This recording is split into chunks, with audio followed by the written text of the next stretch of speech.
Hello, and welcome to another edition of the Book Review Blog. I am your book reviewer, and today we're going to review the book Fairest of Them All by Serena Valentino. And if you can tell kind of by the cover and by the title of this book, it is about the Wicked Queen of Snow White and the Seven Dwarfs. I am a big Snow White and the Seven Dwarfs fan. That's my favorite Disney movie.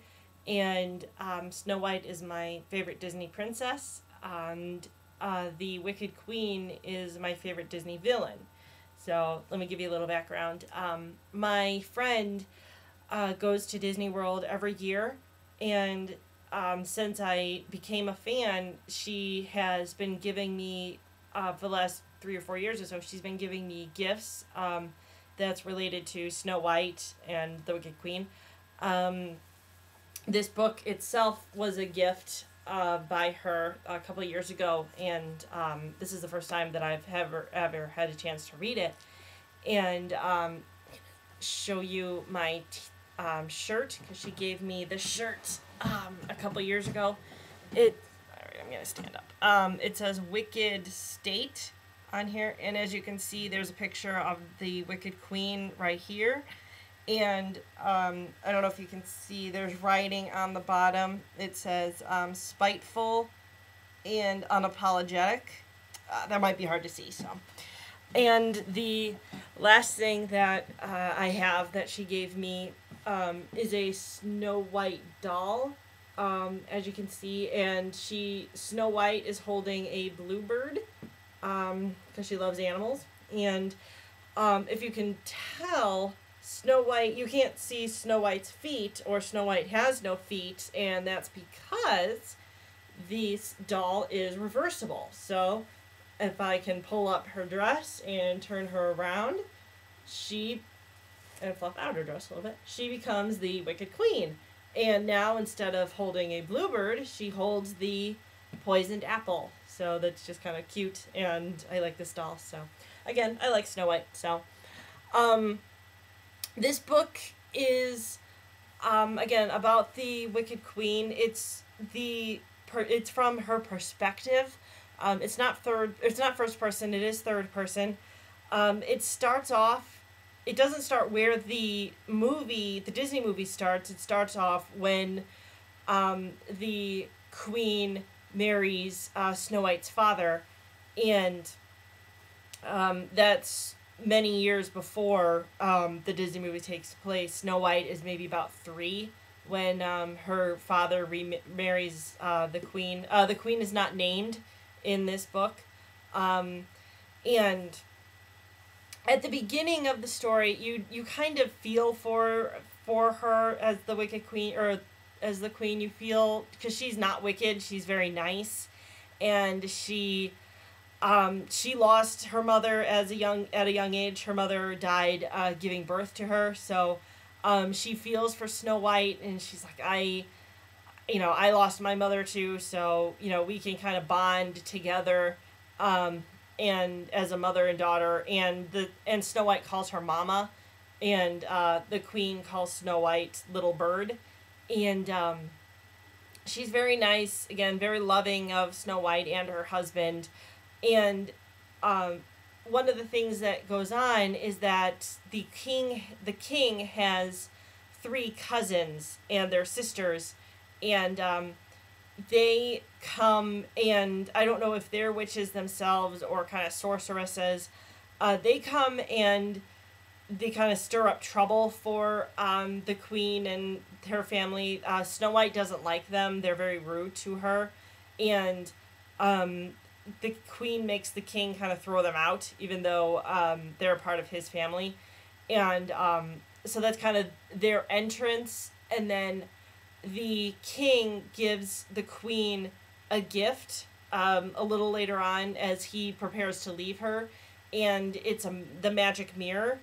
And the Queen is looking, while the king is gone, the Queen is looking at the mirror and all of a sudden sees a reflection of somebody else in it, and she's very scared, and so she ends up breaking it.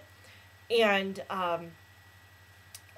the 3 sisters come back, and they present her later on. They present her with the magic mirror, fully fixed, and they say, "Oh, have you noticed the reflection in it?" And she said, "Well, yes, that's very troubling." And they said, "Oh, well, do you know how to tame it?"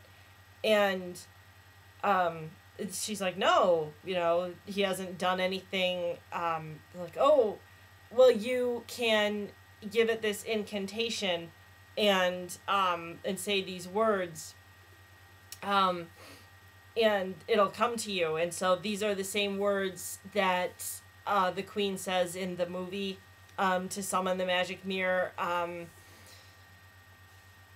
I'm trying to think of what they are. I can't think, and I should have looked them up, but that's okay. And the queen also realizes that the man that's staring at her is the face of her father. And there is a little background. Her father loved her mother so much, and because her mother died while giving birth to her, her father kind of resented the queen, and kind of hated her because he blames her for killing his wife. And so that's kind of there. But now he is her slave in this mirror, so he has to tell her what's going on, or tell her the truth. And this is around the time when the king dies. The king dies in battle, and which the magic mirror tells her that the king is going to die.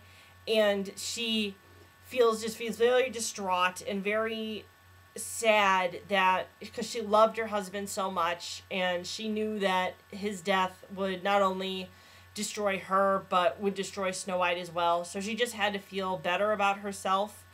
And so the slave in the mirror asked, "Okay, you can ask me another question." And just kind of as an afterthought, she asked who the fairest of them all is, and the king said, or the slave said that she was. And so that made her feel better. And so she started doing that, and she became more and more obsessed with this mirror, as you can kind of tell.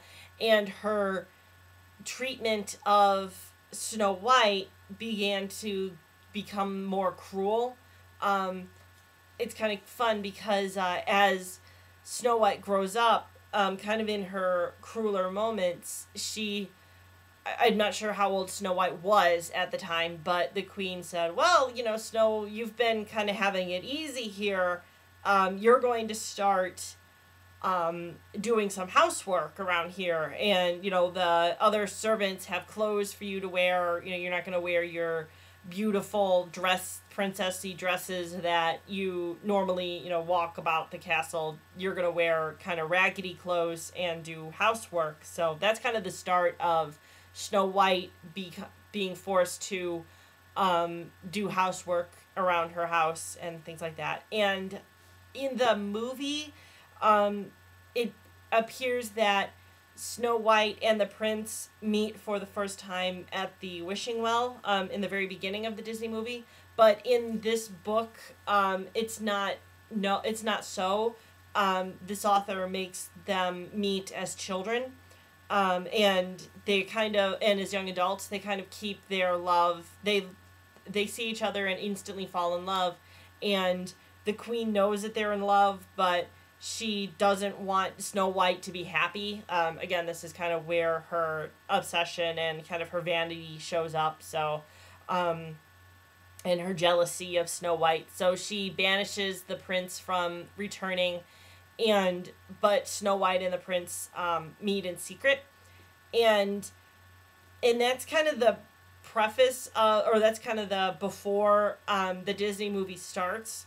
And then once kind of the start of where the Disney movie that's very familiar, or should be familiar to most people, starts, is kind of the middle of this book. And by that time, anything that the queen says is word for word in the Disney movie. That's how she gets the mirrors by saying the incantation, and the mirror that talks is word for word in the movie and in the book. It's like, fair is thy beauty, but lo, a lovely maid I see. Rags cannot hold her beauty. She is more fair than thee. And the queen's like, alas for her, reveal her name. And the mirror goes, hair black as ebony, lips red as the rose, skin white as snow. And she's like, Snow White. And that's from the movie and the book as well. So, but then again, because it's in the perspective of the queen, you get the snow, or the queen calling the huntsman to say, go kill Snow White, but then you don't get Snow White in the wilderness and running from the huntsman and seeing the dwarves and living with the dwarves. You just see the queen calling the huntsman to go kill Snow White, and then the huntsman coming back, and the queen realizing that she's been tricked, and then going down to make the potion. The whole, again, like I said, the whole thing with Snow White and the Seven Dwarfs is taken out. And so that's kind of this book. One thing that I noticed was, this is a cover, and if you, like, see, here's the Wicked Queen, in the beginning of the book, and then as you lift the cover off, you get the witch from her, when she created the poison apple and everything like that. So I thought that was kind of cool. That's the review. The next book I'm going to do is the Twilight Saga sequel, New Moon. I wanted to give you a little heads up. I wanted to do all 4 of these books before the second Breaking Dawn came out, but it just didn't work out that way. So unfortunately, I won't have the Breaking Dawn review by the time the movie starts. But rest assured, I will do that one. I'll do this one, and then Eclipse later on, and then Breaking Dawn a little after that. So that's it. I bid you all a farewell and happy reading.